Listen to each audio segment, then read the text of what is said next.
Hi, this is Mark Spiegler, and you're listening to Intersections, the Art Basel podcast, supported by UBS. This episode marks the first show of our second season, and we've had a lot of truly well-known people on this podcast, but it's safe to say that none of them is as world-famous as NAMJOON Kim. He's better known as RM, the leader of the K-pop band BTS for almost a decade. And in the last few years, BTS has become a truly global force, far beyond Korea, with an impact that transcends the music world. Because of his star status, NAMJOON's cultural influence is enormous. So when he started collecting art 5 years ago, and being very public about it on his social media, it had a real impact for the artists, galleries, and museums that he has supported. This is the first podcast that NAMJOON has ever done in English, and the topics you'll hear him discuss include the rise of Korea as a cultural force, how an artist builds their legacy, and his plans to open a collection space in Seoul, Korea. An unexpected thing happened just as we were preparing to release this episode. BTS shocked the music world with a major announcement. The group's members will be focusing on solo projects. But according to their management, they plan to remain active in quote-unquote various different formats. What this all means for BTS and NAMJOON Kim remains to be seen. But without a doubt, this development casts his highly reflective comments in this interview, especially those concerning personal legacy and solo projects, in a very different light. If you enjoyed this conversation, please review and favorite Intersections wherever you get your podcasts. Thank you. Good. NAMJOON Kim, welcome to Intersections. Hi. Tell us where you are today, just to give our listeners something to hang their thoughts around. I'm in Seoul because I live in South Korea, Seoul, and here it's 7 p.m. I'm in my studio. This is our label studio. This is my little studio and a little painting back over there. So, yeah. Let's start at the beginning. I read in the interview preparation that you were introduced by a grade school teacher to Eminem. Oh. Probably towards the beginning of his career. It was 13 when I first listened to Eminem, I believe. And it was actually Without Me. And it was the movie, of course, The 8 Mile.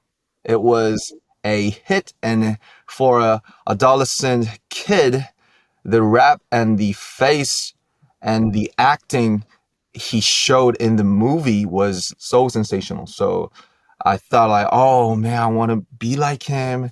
I want to do the nice English rapping someday like him. I want to do some cypher. I want to write the lyrics. But before that, the fun thing is that when I was like 10 or elementary school, I really wanted to be a poet or a writer. So meeting Eminem and Nas, my dream of being a poet actually naturally moves to be a rapper. Tell me, because I think it's a fairly industrial complex in Korea, tell me how you entered the music system. Did you succeed right away? When did you start? Okay, so I got to know Eminem and Nas in 13 years old. And from 14, I started to write my own lyrics. And there was some online community, amateur musicians and rappers showing their lyrics and their musics. It was really bad, but it was really pure. So I just got into the community, showing my stuff and studio works, and then started my hobby. And I became 16. Actually, I just wanted to enter the system, like you said. I just wanted to enter a underground label in Korea. So I actually set my resume, my music, and then I got in, but the final test was to have a real performance with the musicians. But I was like 16 and I just forgot my lyrics up in the stage. I was so nervous, so I sucked. And I just felt like, oh man, I have no talent for this offline things. In the studio, I think I was talented. I'm great. But the stage was a whole different thing. So yeah, that happened and I entered the high school and I just cut my hair and okay, this is my way. I should study. I should be a good student. But destiny is really funny because that performance, I sucked there was a famous rapper in Korea and he saw my performance. He actually laughed at me because I forgot my lyrics, but I think he saw my potentials, I guess, at that time. And he called me later, like, this company, Hype, and the CEO, Mr. Bang, is looking for some young kids who can write lyrics and love rapping. And I told him I gave up already. I didn't tell my parents, but I secretly met him, and then it happened like this. What was his name? Sleepy.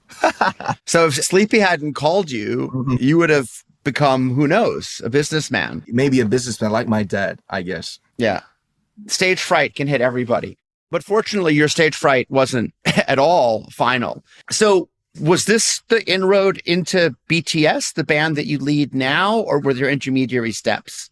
I was the first one to be a BTS member. So actually, Mr. Bang, which is our CEO, he started the team with me. He wanted me to be the first member and the leader and the first one to start the group. So that's how it happened. BTS, we started as trainees and there were more than 30 people for BTS, but many of them dropped out. So out of the 30 people, now we have 7 members in this team. And we had our debut single in 2013, so it's been 9 years. And we've been living together so far, so it's been 12 years for the whole journey. Yep. I think it's safe to say that for the first half of those 12 years, BTS was a primarily Korean/Asian phenomenon. But then about 5 years ago, you had this huge breakthrough in terms of social media, in terms of Billboard charts, et cetera, et cetera. And something happened there. And I'm curious, what happened? What was the thing that made BTS spread from being a primarily Korean phenomenon to being a global phenomenon? But what was it like to be in the inside of that? How did it feel to suddenly be a global star? When we try to see BTS, you have to see the fans, the armies, because they're like the half, the other wing, the another wing of the team. They're really special, and they're not just about the enthusiasm or the energy. They actually did something. They sent the letters to the American DJs to stream our songs on the radio because airplay is really important for the Billboard chart. So I think that happened by the people and the love. And to be at the eye of the hurricane is really strange. And the art, especially the fine visual art, helped me at this point to not be so crazy or hyped up like for the whole time. So that's an interesting pivot for this conversation, which is the reason why you're on this podcast is because you've become involved in the visual arts as a collector, but also as an influencer, as a supporter of the Korean art scene in particular. So how did that start? Was it in this period around 2017, 2018 that you were drawn to the arts? Do you remember how it started? Yeah, I remember how it started. It was in 2018, which is 4 years ago. Actually, I got plenty of time when we are on tour in America or in Europe. I'm not actually a club person and I have no such friends abroad. So I got plenty of time, but most of the time I just spent my time in hotel watching YouTube or Netflix or some stuff, and I was really bored.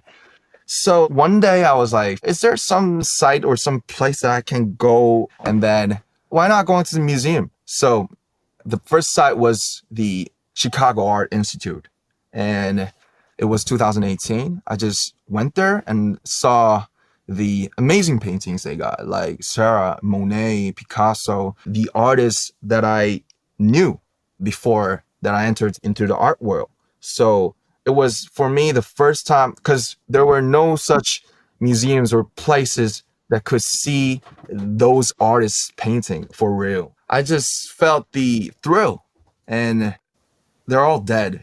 But for now, in 2018, some outsider from South Korea in here, and in this small room, me and his footprint or some pieces of his time just encountered, and it still gives me a thrill. And I was so jealous. What is an art? What is this painting? What is this color? What do they mean about? So yeah, that first experience got me really interested, and I had many chances to visit all the famous museums because I was like always in the Paris, New York, LA, and stuff. And now, a brief word from our partners at UBS. From the same partnership that brings you the Intersections podcast.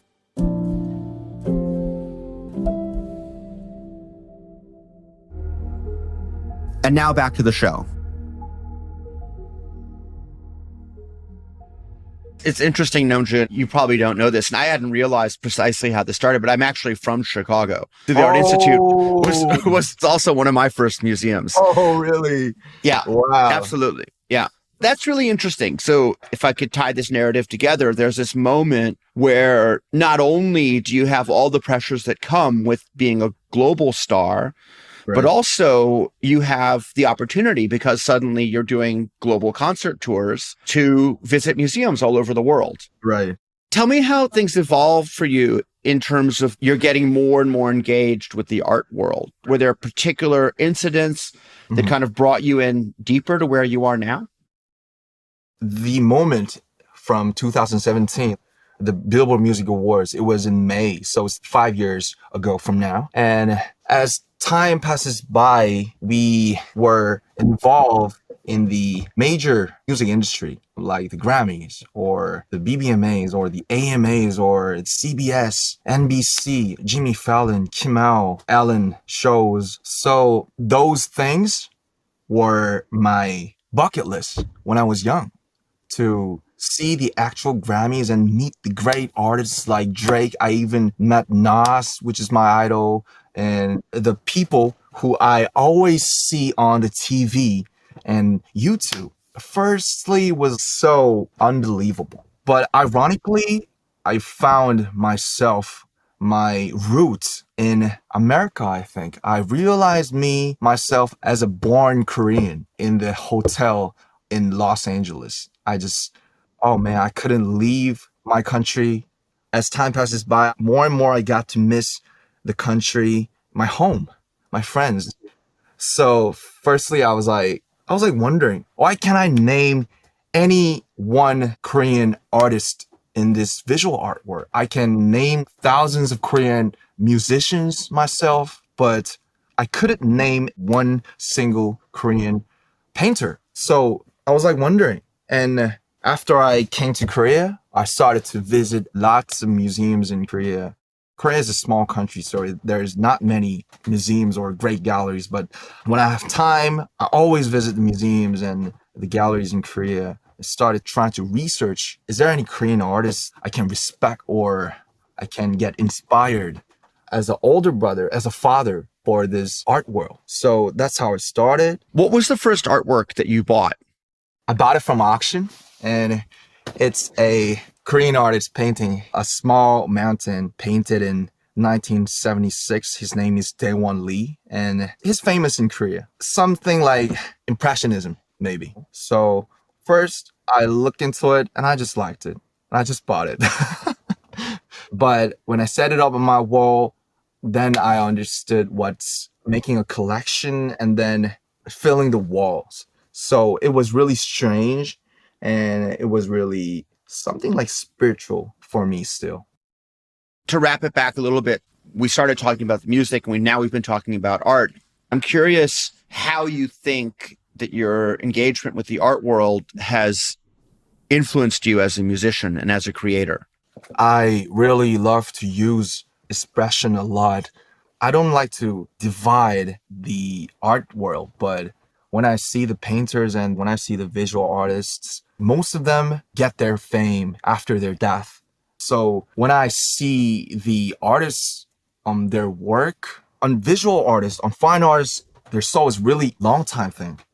It's a long period thing because somebody's paint this in their 20s, somebody changed their paintings in 30s, and they start to make a sculpture in 40s, something like that. So when I see them, I could be brave because I'm 29 in Korea. So when we turn into 30, it's a different thing. It's still young. I'm still just a young man, but in a world of boy band, turning into 30 is something different in K-pop. So that's really sad, but it's a fact. I feel like okay, is this my prime time? Is this my highlight of my whole life? Because I'm 29 and I could live maybe like 100 years old. And that's really sad if it's my prime time. So I just want to make it long. So it's interesting, Namjoon, because in the beginning, we talked about how you came to the art world partly as a result of blowing up and becoming a global star. But what you're saying now is that as you're coming up to what people consider the traditional expiration date for a boy band star, actually seeing what happened in the careers of visual artists encourages you to think longer. Oh, that's the best summarization. And so the question is, what does it inspire you to do? Because by definition, you can't be a boy band forever, because at some point you're not even close to being a boy anymore. I'm curious if you have thoughts about how to achieve that longevity or how to start trying to achieve that longevity. Actually, I think it already started by the collectings. I feel like, okay, I have these precious pieces in my home and I see it every day. I wake up every day in front of it. So I have to be a better one like them. I just don't want to make them feel really ashamed about me. It's really private thing, but it's really funny thing, but it really gives me the standard to live as a better man and as a better adult and a artist sometimes. I just want to make music like the timeless piece that I admire. And I know it's funny to say about the timeless or the long-term impact because I'm too young to copy or chase the lifetime thing. But I think it'll really help me for my 30s and my 40s to know this. It sounds like what you're saying is that by surrounding yourself with artists, many of whom are dead, and yet whose legacy continues today, you create a benchmark, a kind of visual benchmark around yourself for what it is you're trying to achieve. I guess I have to ask the question, do you imagine one day that there'll be a Namjoon Kim private museum in Korea? So museum itself is really complicated, right? They need the curators and the exhibition. This is my first time actually saying this, but seriously, I'm planning to make a small space of my own private collection and just make the cafe in first floor and set up my collections in second floor and third floor. Just people could always see the collections when they just wanted to see them. Because when people come to Korea, and it happens for the Koreans too, we cannot see the great Korean artists because there are not many museums right now. There are not many galleries right now. So I just wanted to make my own sometime.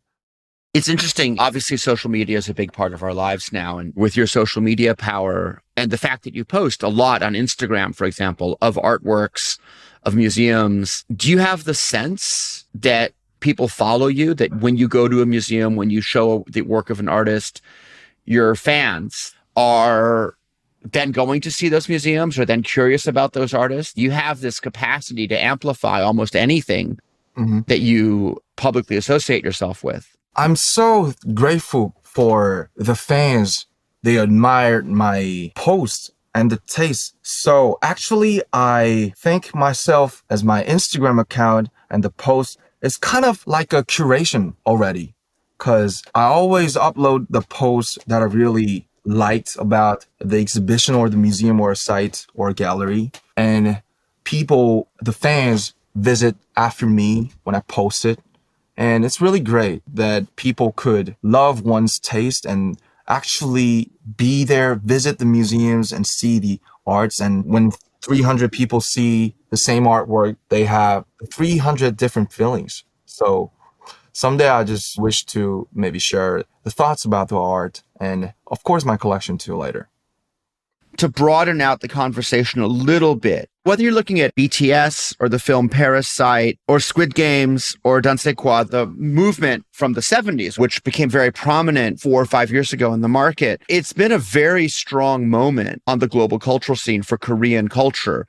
And I'm curious if you have any thoughts as to why that is. So Korea is a strange and unique and interesting country because we had the horrible war in 1950s, divided into the North and South.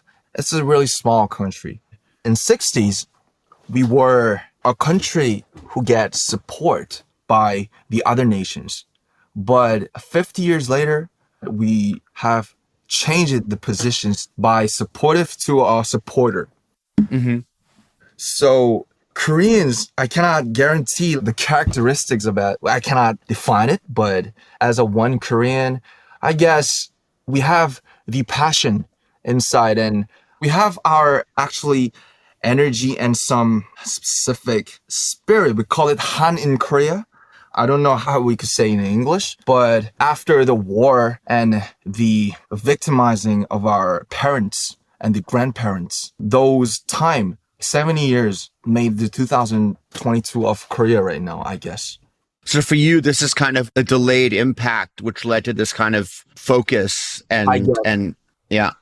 And really got a lot of benefits and advantages from the new media, the YouTube, Netflix, specifically the social media, because all we could do is just push this button and the remote and turn to Netflix, and we could see the whole series of Korean dramas or movies. So I think it makes a premium and a brand. So when people have interest about the Korean made thing, I think people could, okay, I like to watch some Korean thing. And I think it's really amazing. And that's the power of a culture, I guess. Yeah. No, I mean, what's interesting is that Korea as a cultural brand in and of itself is strong now. The fact that something is Korean makes people pay attention to it, which is a very interesting and new development, I think. Right. So I feel the flow, and I feel a lot of responsibility as a one person in this big flow. Mm-hmm. So talking more specifically, when you were introduced to hip hop, it was an American import to Korea. Of course. And now, 12, 15 years later, you're part of a major Korean import to America. So there's been a reversal of that. Is it strange to you that people who don't speak Korean are huge fans of yours and that you're being asked to do features with Lil Nas X? This is a completely different thing. Now, Korean culture is spreading to America, which is where all this stuff came from. It's really odd because we never expected this. And we never knew that there's going to be a YouTube world or Netflix world at 2022. I didn't expect it at all. When we go to America or Europe, what they mostly surprised about us is the concerts, because there are lots of stadiums and we usually do 4 sold out shows in the stadium. And there are a really few artists in total, including all the American and European artists, to be able to make 4 sold out stadium shows in America or Europe or in Asia. So they like, who is BTS and how could they do 4 sold out stadium shows? Who are they? So I think it's really, I don't know. It's still odd. It's still odd to us. I act like a musician. I act like a star on the stage, but under the stage, when I come to Korea or when I come back to my small studio, I'm just a collector. I just go to Art Prize or ArtNet and search the news and just eat some bulgogis with my friends. That's all for me, for my most life. So it's still odd and strange for me because I'm just a countryman in some small country called Korea still. So yeah, it's really different type of thing, so out, but it's really fun. And I feel so lucky to experience this whole 2 different types of lives. It's like making a movie, shooting a movie. Yeah. A lot of artists, when they become popular, when they start to have a lot of engagements, when they start to have a lot of attention, need to change the way in which they create. And I'm curious, how do you nurture your creative process? What are your tricks? What are your rituals? How do you find a room to create when obviously everybody wants you just to perform all the time? I really want myself to be calm, and I just want to make my music not caring about the other factors, I guess. The thing is that being a team member, it does mean that we have to sacrifice our own soul or own personality. We have to cut it out. because there are 7 personalities and we were 19 or 18 when we started as a team, but now we're almost 30. We became men and adults. So we have the different characters or maybe some different future visions. But BTS is still really important for me and it's the biggest part of me. But keeping this intensity as a team made me easy to forget who I was and why I started this thing. And I just want to remind and reminisce myself as why I started this. What can I do with my own thing? So for my 30s, I just want to figure out the way to exist like a halfway for the BTS member and leader RM and maybe just the Namjoon Kim himself, I guess. I think that's a great place to end this interview. But of course, we have our 2 signature questions. Oh, yeah. The first one is, what is the first artwork that you remember seeing? It was Monet. Monet's The Lunch. I don't think it's the actual first work I've seen, of course, but that's the first crush for me to meet the art world for me. And then what's the last artwork that moved you and why? It's not the specific artwork, but it's the artist. It's Philip Gostin. I felt really attractive to his pink-red colors for the first time, but I didn't know he started his career as one of the abstract expressionism with Rothko or Pollock. He was one of the important member of the team, but not like the others. He bravely changed his whole world. I've heard that many people laughed at him. Oh, why did you change it? You betrayed. But I think if he didn't change his style, I think he could remain just one of the members of the abstract expressionism, like one of the friend of Pollock or Rothko. But because he changed his style and he bravely encountered with the issues and the traumas of his young life, he could be Gostin himself. He's just Philip Gostin, not like the member of some trend or some time. I'm just so impressed that he did it because it's so different with his 50s and 70s. Yeah, that's a great answer. And I'm not sure if you're conscious of it, but it actually loops back to a lot of themes we talked about. The notion of if you're popular, if you're part of a movement, what do you do to become unique? What do you do to create a legacy? What do you do to sustain your impact on the world? Mm-hmm. Namjoon, that was wonderful. What a great way to end. Thank you so much for all the time and for speaking to us from the heart. Thank you for listening to Intersections, the Art Basel podcast brought to you by UBS. We'll have a new show every other week. To make sure you don't miss an episode,